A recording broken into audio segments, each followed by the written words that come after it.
Little Red Riding Hood. Once upon a time there lived a little country girl, the prettiest creature who was ever seen. Her mother had a little red riding hood made for her.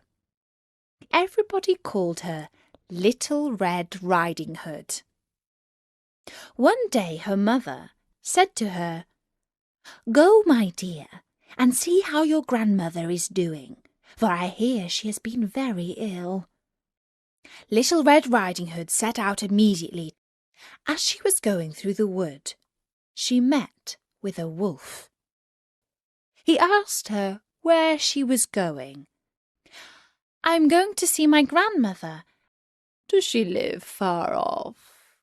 said the wolf. "It is beyond that mill you see there."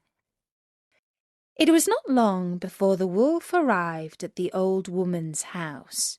He knocked at the door. Tap, tap, tap. "Who's there?" "Your grandchild, Little Red Riding Hood," replied the wolf, faking her voice. The good grandmother cried out, "Pull the string and the latch will go up."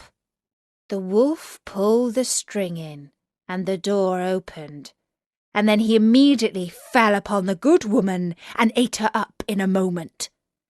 He then shut the door and got into the grandmother's bed, expecting Little Red Riding Hood, who came some time afterwards and knocked at the door.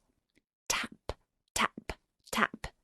"Who's there?" said the wolf.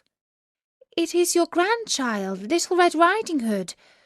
The wolf cried out to her, "Pull the string and the latch will go up."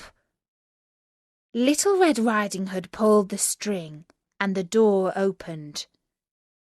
"Grandmother, what big arms you've got!" "All the better to hug you with, my dear." "Grandmother, what big ears you have!" "All the better to hear you with, my child." "Grandmother, what big eyes you've got!" "All the better to see you with, my child." "And grandmother, what big teeth you've got!" "All the better to eat you up with." Fortunately, a hunter was passing nearby the hut. He heard the wolf and recognized him right away. He ran over to the window. He took a good aim, and that was the end of the wolf.